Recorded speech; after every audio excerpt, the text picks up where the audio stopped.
Čau, já jsem Mike a vítám vás u první epizody Scarycastu. Se mnou je tady Mates. Čus. Je to takový pilotní díl. Ještě se všechno řeší, mikrofony a tyhle ty věci, takže teď tady máme zvuk takhle z druhého telefonu. Doufám, že to bude nějak jako koukatelný a že nás budete dobře slyšet.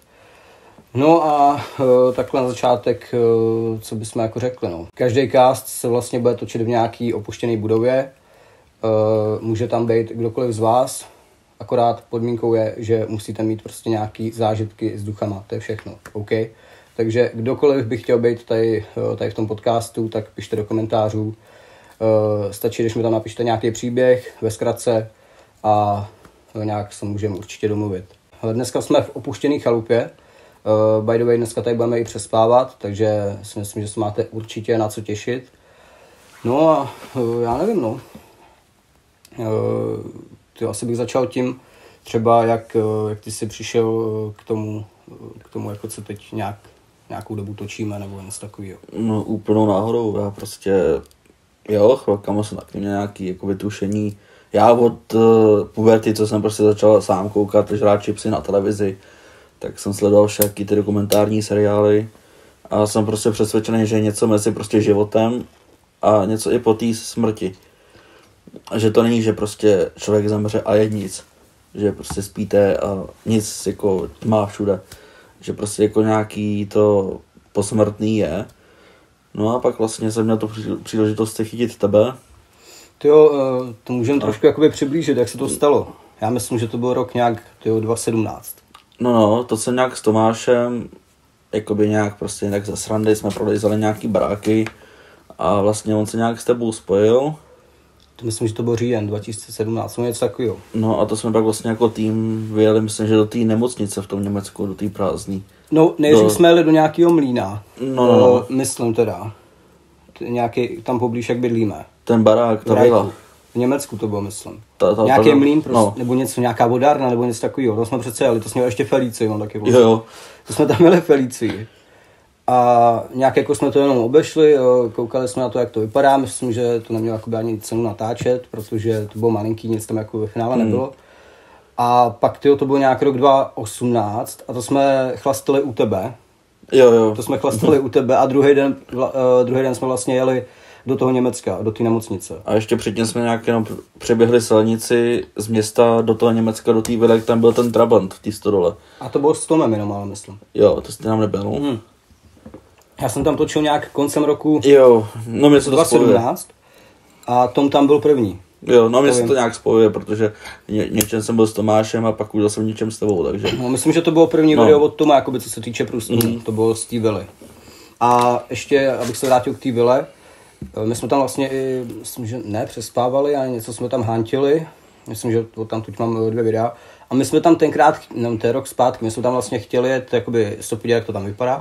Ale jsme tam s Tomem a jsme byli dole, že jo, v tom přízemí, šli jsme nahoru a tam byl nějaký feťák a šel směrem k nám dolů. Fakt jo. No.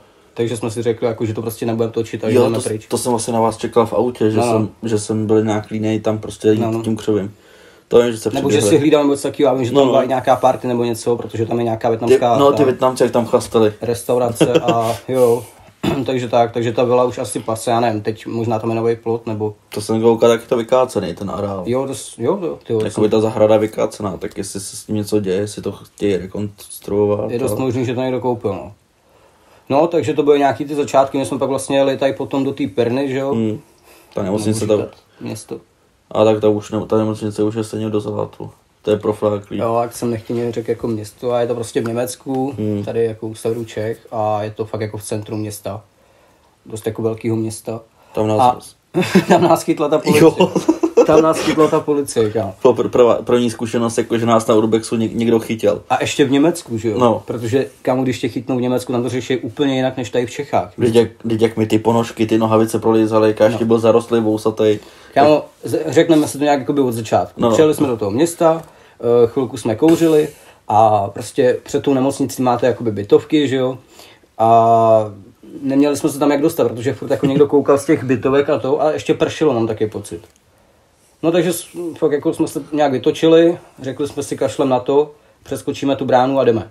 To byla chyba. protože ta paní jak koukala z toho okna, si pamatuješ, že nás zavolala policajty, že jo. My jsme natáčeli jednu budovu po budově, tam jich je asi tak ty vole 5.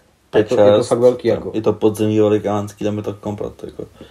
Takže jsme šli jakoby ze zdola nahoru a když jsme byli, myslím, že v té poslední budově, nějak úplně nahoře, tak slyšíme prostě jako nějaký sirény, že jo. A já schválně do toho videa říkám, aby to bylo prostě jako, víš, aby to ty fanoušky jako vyděsilo, nebo to, říkám, už na nás jede policie. Neuběhlo ani 20 minut a myslím, že Tom se koukal takhle z okna, já jsem stál za ním a najednou vidíš týpka dole a tam vole policajt. No jo, ale my jsme se vlastně schovali v té jedné místnosti za ten roh, protože ty policajti stejně jenom přišli na začátek té místnosti a my jsme slyšeli, jak to prochází, nasvítili baterkou, jenže ty jsi to vzdal, ty jsi prostě řekl, jako když už tak už, a ty jsi vyběhl spoza toho rohu a zrovna tam přišla ta policajtka s tou baterkou, šahla na tu 9, ne, že už prostě to jasný, ušla na jistotu. Že podle mě byla nahlášená krádež, jako víš, jako byla nějaká důchodkyně, stará paní a ofiku jako nahlásí krádež, tak to je prostě. No takže moje chyba, já si myslím, že kdybychom se schovali, tak nás nenajdou. Kdybys nevylezla, tak možná ta policajtka jenom nasvítí do té místnosti a dál. Ale mohlo to být pak hlídaný a mohlo to být možná i horší. Že těch aut tam bylo fakt jako hodně, oni to celý obklíčili, že? Takže nevím, jestli bychom nějak jako unikli těm policajtům. Maximálně, že bychom se schovali v tom podzemí, protože to bylo obrovský. No tam jsme taky nějak před někým utíkali, viď? Že jsme měli nějakou haldu, to bylo poprvý. My jsme vlastně šli, tam je i pitevna, my jsme šli tou pitevnou a najednou prostě stojíme u takových dveří, jako který vedli jenom už ven, že jo, exit. No a najednou se rozrazejí ty dveře a vylítl ten mladý kluk, že jo, Němec. No, ty krávo, víš kámo, jaký to musel být pocit pro něj. Když on utíkal, aby ho nikdo neviděl, rozrazil dveře a my tam s baterkou, ne. A víš, jaký musel být pocit pro ty kluky, jak jsme tam byli na té půdě v té jedné budově. Jak jsme měli pocit, že tam byli i ty policajti. No teď dobře poslouchejte, jo, tady to prostě to se stane jednou za 10 let. To byly takhle 3 budovy spojený a střechou jako dohromady. A my jsme prostě se schovali na jedné půdě, protože jsme tam někoho slyšeli, jsme si řekli, jo, to jsou policajti. Byl to vlastně nějaký první německý urbex, byli jsme z toho vylekaný. No a tak mě jedinýho napadlo, to je i v tom videu vlastně, jak jsme tam byli, jak já měl tu koženou bundu a to, tak já jsem vylezl po takovém žebříku do vikýře a zrovna z toho okna na té druhé straně střechy koukali mladí kluci. No jenže já a moje němčina jsem jako chtěl na ně zavolat, policajt is dort, jako policajt je tam, nebo to. Je mrtvej, ne, jakoby. No, ty jsi to řekl jako, že je mrtvej. No já jsem chtěl říct policajt is dort, jako, že policajt je tam. Jenže já prostě moje němčina, tak v tom spěchu, v tom prostě adrenalinu jsem na ty kluky přes tou celou střechu, přes ten areál zařval policajt is dort. Prostě jako policajt je mrtvej. Týpek takhle koukal z toho okna, my jsme byli vlastně na té druhé střeše, že jo. Týpek koukal z toho okna, máte mu to řekl, Fred zabouch okno a on utek, ty vole. Okno se vysypalo a prostě zdrhal. Jakože policajt je mrtvej. Hej, schválně by mě zajímalo, jestli tady někdo je, kdo si pamatuje to video, protože říkám, to je 5 let starý video. Byl jsem tam já, byl tam Olda, byl tam Mates a byl tam Tomáš. A je to rok 2018 a je to prostě nemocnice, já teď nevím, jak se to jmenuje, ale schválně jestli tady někdo, kdo si to pamatuje to video, to mě zajímá, jestli to tak pište do komentů, protože tady to jsem jako nepochopil. Tady to. Prostě já jako adrenalin, moje němčina taky není úplně 100% a jako místo policajt is dort jsem řekl policajt is dort. Trošku záměna slov, ale jako... To bylo hustý, jako no, to jsem nečekal tady to. No, to jako frajer vysplnul. A já vůbec jako nevěděl, o co jde, víš, jako prostě, že... Tomáš ten tam prostě... Jedinej Tomáš to pochopil. Ten tam šel smíchy, ty nebyl úplně to. Pak jsme si to vlastně všechno vysvětlili, ale takový prvotní byl jako co mu řekl, co se děje, proč zabouchl ty dveře. Víš, jako Tomáš nám ty okna. No. To bylo hustý, no, ty vole. Takže, no pak jsme měli, já nevím, to byl rok 2018, já jsem pak nějak jako aktivně nenatáčel. Asi tak jako 2,5 roku jsem nějak aktivně natáčel. A pak byla korona, to jsme nějak začali natáčet dost. A tam nás chytili další policajti, teď jako nedávno, rok zpátky další policajti. Tohle to všechno bude na herohero.co/Mike, protože nechci to říkat veřejně, takže tady máte Hero a všechny naše průsery tam budou, OK? Tak a teď to nějaký tvoje zážitky, jestli máš, a pak taky něco můžu říct, ale třeba kdy ses poprvé setkal s duchem? kdy úplně jsem se poprvé setkal s duchem, no. Nebo s něčím, co jsi si jako nemohl v hlavě vysvětlit, co to bylo? No, to bylo, to mi bylo 15, 16 a prostě chodil jsem na obor, já prostě s mýma známkama jsem si vybral prostě učební obor, chtěl jsem pomáhat lidem, vyučil jsem se pečovatelem. Jenže během toho studia jsem musel mít nějakou praxi. Tak já jsem šel na praxi do domova důchodců a nějakých 15, 16, já jsem byl prostě takový, já si to chci zkusit, prostě v 15 jsem tam ty babky, dětky prostě přebaloval. Řekl jsem si, když na tom umí ten výučák, tak chci to umět. Chci prostě, ne, že pak v 18 půjdu někoho přebalit a začnu nablejvat. Chtěl jsem si to všechno zkusit a v nějakých 16, mi bylo 15, 16, jsem si tam bral ještě víkendový brigády, abych se našetřil na auto, na řidičák a byl jsem tam o víkendu na oddělení jakoby s pečovatelem, s pečovatelkou, který mi tam měli na dozor a jakoby umřela tam jedna paní.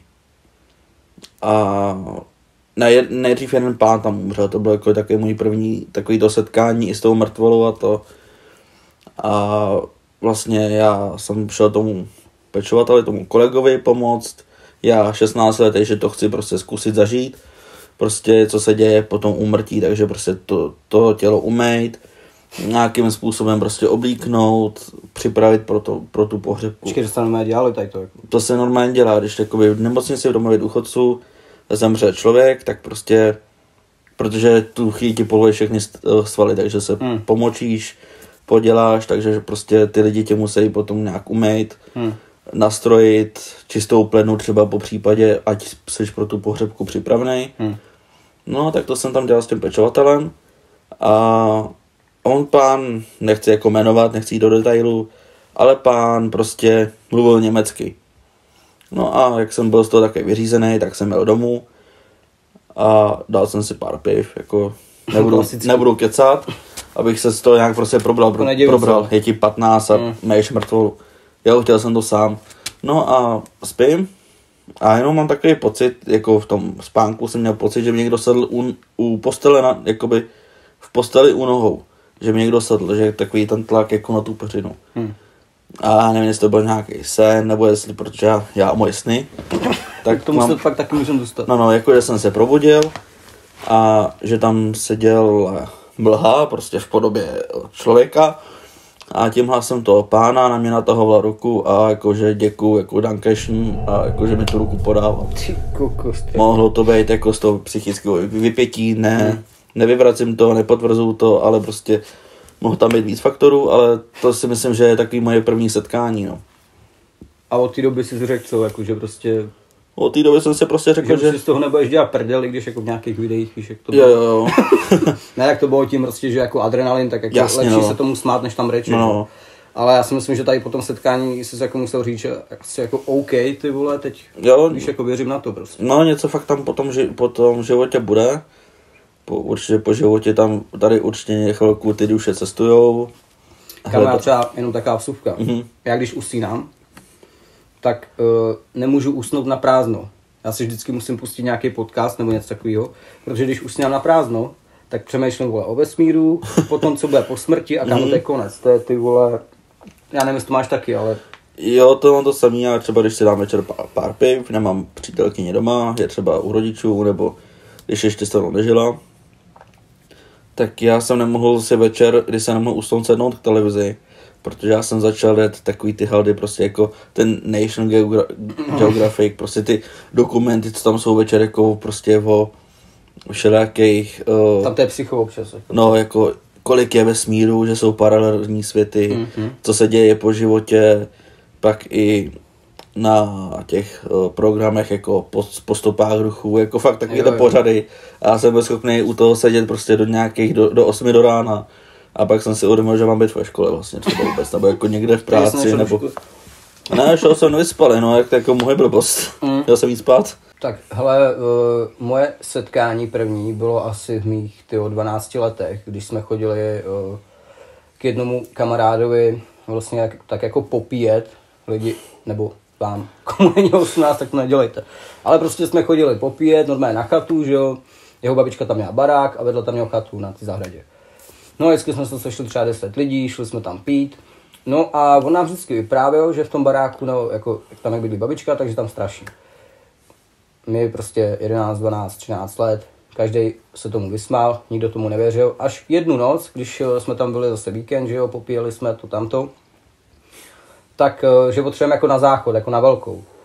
No tak jsme šli k té babičce do toho baráku, šel vlastně, my jsme byli asi v 5, čekali jsme takovou jakoby frontu, dejme tomu. A šel první na záchod, dobrý vylez, šel druhý, jsme chodili za sebou, protože jsme měli průjem jako kráva, znáte to, kdo to jako nemá, nebo kdo to nikdy neměl. A když šel vlastně třetí kámoš na záchod, tak vedle toho záchoda byly schody, vlastně nahoru do ložnice, kde vlastně spal děda s babičkou. No a najednou z ničeho nic, prostě jsme se tam otočili a slyšeli jsme, jako kdyby někdo šel nahoru. Ale nikdo prostě tam chodit nemohl, protože děda a babička spali a my jsme byli dole. Nikdo tam nebyl, ani žádný prostě jako kámoš od nás, nikdo tam nešel nahoru. Dobrý, jde další na záchod, taká střídačka to byla a najednou vidíte prostě, my jsme stáli u takového závěsu a vidíte prostě, jak se hejbe klika. Říkám, ty vole, kámoš se jmenoval Pepa. Říkám, Pepo, ty vole, máš tam někoho za těma dveřma, nebo kdo tam je prostě? Dělá si z nás někdo prdel a on jako, ne, já jsem vám říkal, že tady straší. Otočíme se a znova klika, prostě jak kdyby někdo chytl a prostě jako dolů nahoru. Říkám, ty vole, to není možný, kámo. Totálně jsme se všichni ty vole postrali a utíkali jsme do té chaty, že jo, to bylo nějakých, já nevím, 50 metrů od toho baráku, kde bydlela ta babička. Tam jsme se zamkli a byli jsme tam. Dávali jsme to jako to, pivka, to tamto, víš co, protože jsme úplně hotoví, kámo. A tady to je můj první takový jako, první takový setkání prostě tady s tím. Bylo to divný jako no, protože jsme si do té doby z toho dělali prdel a až pak jako víš. Nevím. Jasně no. Já nevím, jestli jsi měl něco doma, nebo... Jako doma to... Já teda ne, naštěstí, jo. Já taky jako jsem nějak nepoznamenal, že doma něco mám. Jo, po nějakých určitých lokacích se mi třeba, když jsme přišli poprvé z baráku v tom lese, tak se mi zdálo, že prostě jako přede mnou stojí nějaká malá holčička mluví na mě v tom lese, ale to zase mohlo být prostě něco domyšlenýho, něco...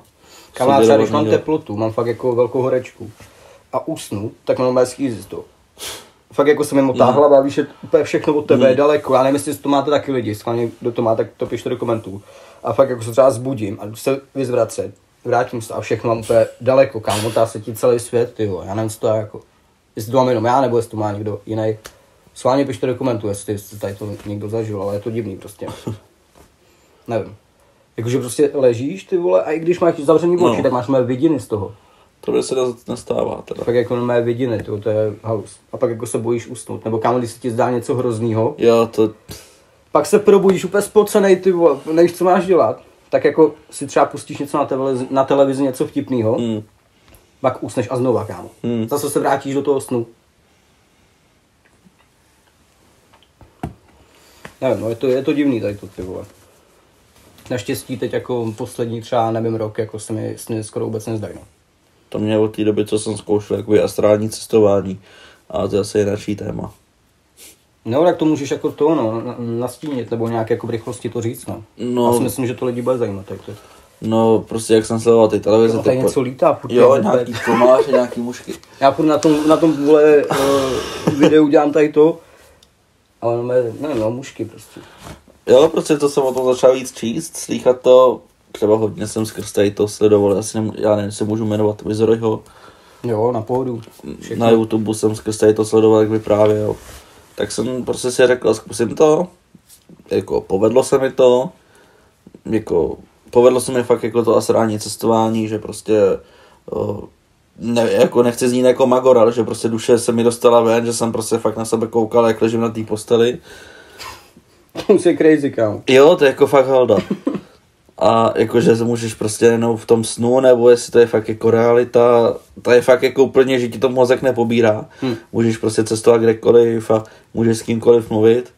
No a potom, co se mi tady to povedlo, tak prostě od té doby nemám převážně sny. Jo, partnerka mi nadává, že na ní třeba jako prostě v noci mluvím, že jsme přišli z kina, jsem na ní volal Wakandu, ale to je zase třeba něco jináčího, no. Já jenom řeknu, když jsme vždycky chodili pít vlastně k vám, když si ještě bydlou mámky a to, tak jsme tam chodili, by tam Mára, že jo, Tomáš a to, Olda taky. A pak jsme usli, to je jako hotový, tyhle kantáre, a najednou vole slyšíš.